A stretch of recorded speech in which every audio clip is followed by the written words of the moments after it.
إن الحمد لله نحمده ونستعينه ونستغفره ونعوذ بالله من شرور أنفسنا ومن سيئات أعمالنا من يهده الله فلا مضل له ومن يضلل فلا هادي له أشهد أن لا إله إلا الله وحده لا شريك له وأشهد أن محمدا عبده ورسوله.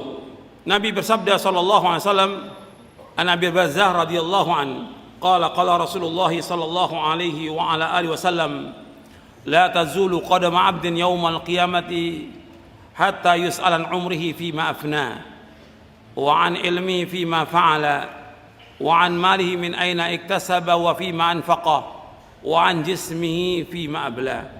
Akhrajahu Tirmidzi wa qala Tirmidzi hadza haditsun hasanun sahih. Dari Abu Barzah Al-Aslami radhiyallahu anhu, ia berkata, telah bersabda Rasulullah sallallahu alaihi wasallam, tidaklah bergeser kedua kaki seorang hamba pada hari kiamat nanti sampai ditanya tentang 4 perkara. Yang pertama akan ditanya oleh Allah SWT tentang umurnya dihabiskan untuk apa. Yang kedua ditanya tentang ilmunya diamalkan atau tidak. Yang ketiga akan ditanya tentang hartanya, dari mana dia peroleh dan kemana dihabiskan.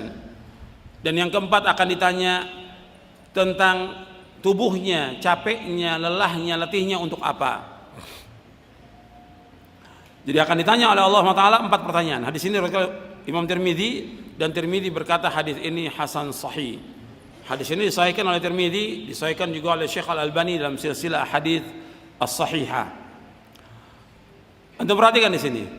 Tolong perhatikan semuanya.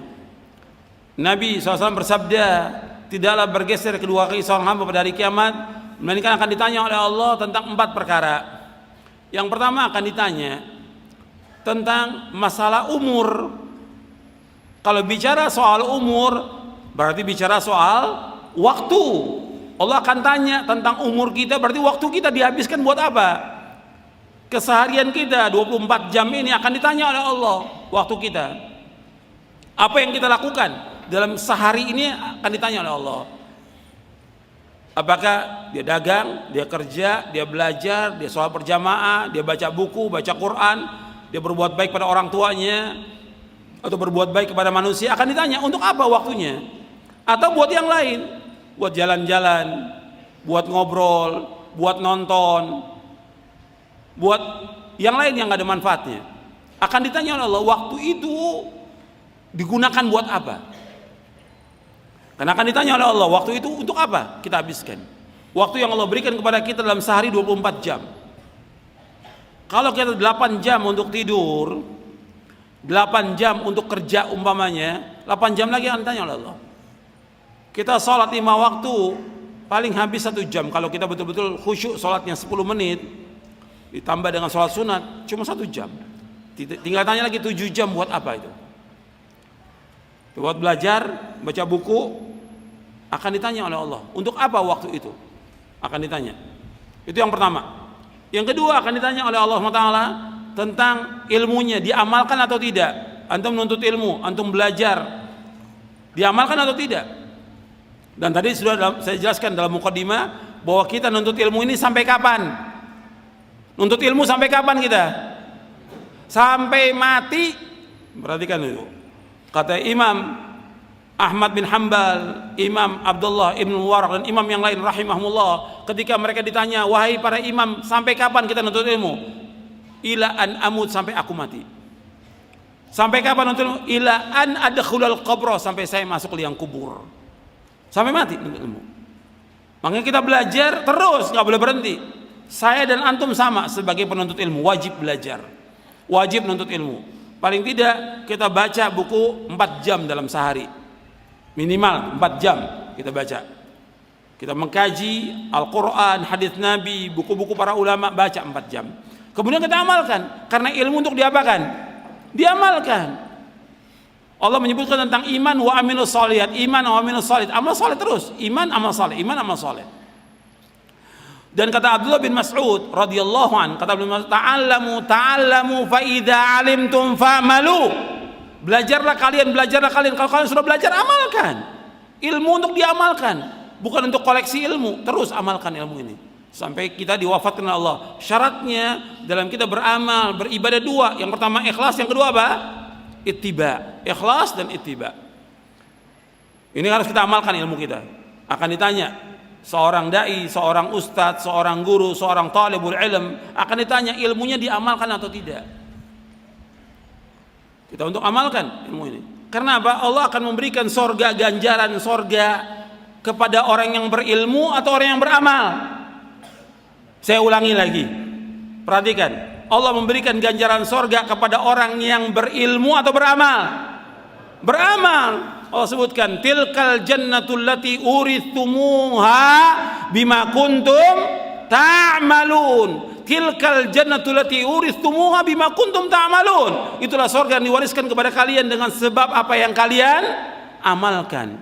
Allah akan membalas dengan jazaan bima kanu ya'malun. Allah membalas apa yang mereka amalkan, bukan yang mereka ketahui. Amalkan. Yang dilihat oleh Allah amal kita. Makanya nih, ilmu itu diamalkan atau tidak. Kemudian yang ketiga, harta dari mana diperoleh dan kemana dihabiskan. Allah akan tanya, harta kita ini dari mana? Halal atau haram atau syubhat atau habis minta-minta atau utang nggak bayar atau yang lain, akan ditanya oleh Allah, harta itu dari mana. Apalagi orang-orang yang korupsi akan ditanya oleh harta itu dari mana dia dapat. Karena semua milik Allah dan Allah akan tanya dari mana diperoleh. Apakah dari yang halal ataukah dari yang haram. Nabi sudah ingatkan dalam hadis yang sahih yang diriwayatkan Imam Bukhari, kata Nabi, sayati 'alan nasi zamanun la yubalil mar'u min aina akhadhal mal am min halalin am min haramin, akhrajahu al-Bukhari. Kata Nabi, nanti akan datang satu zaman orang tidak peduli lagi dari mana dia peroleh harta, apakah dari yang halal ataukah dari yang haram. Akan ditanya oleh Allah, harta itu dari mana. Kalau dari yang haram, dari yang syubhat, maka yang pantas bagi orang itu neraka. Kalau dari yang haram atau yang syubhat, bagi orang itu yang pantas neraka. Kata Nabi, kullu jasadin nabata min suhtin fannaru aula bih. Setiap jasad, setiap tubuh yang tumbuh dari yang haram, maka neraka lebih tepat bagi dia. Hati-hati itu. Dari mana kita peroleh harta itu? Kemudian perhatikan lagi, kemana dihabiskan harta itu? Dua. Dihabiskan untuk apa? Dari mana dia cari nafkahnya, halal atau haram, di mana dia peroleh harta itu, kemudian di mana dihabiskan. Apakah untuk dia memberikan nafkah kepada istrinya, orang tuanya, dia untuk yang baik, untuk ketaatan, apakah untuk bid'ah, untuk syirik, untuk maksiat, akan ditanya harta ini dihabiskan buat apa. Harta ini dihabiskan untuk apa? Karena pada akhirnya harta itu milik Allah, bukan milik kita. Kemudian yang keempat, jasadnya kita, capeknya, lelahnya kita untuk apa? Apakah capeknya kita dengan nuntut ilmu, mengajar, berdakwah, sholat, tahajud, ibadah, baca Quran, bermunajat kepada Allah? Apakah capeknya kita untuk perbuatan atau kegiatan-kegiatan yang sia-sia? Akan ditanya oleh Allah. Capeknya kita, badan kita ini untuk apa? Kalau capeknya, lelahnya kita dalam rangka taat kepada Allah, ibadah kepada Allah, manfaat selama kita ikhlas. Tapi kalau capeknya bukan untuk yang manfaat, yang sia-sia, maka kita rugi. Jadi perhatikan, ini masalah waktu betul-betul untuk gunakan sebaik-baiknya. Jangan sampai sia-sia waktu kita. Dan kita akan ditanya oleh Allah tentang waktu kita. Mudah-mudahan yang saya sampaikan bermanfaat untuk saya dan untuk sekalian. Wassalamualaikum warahmatullahi wabarakatuh.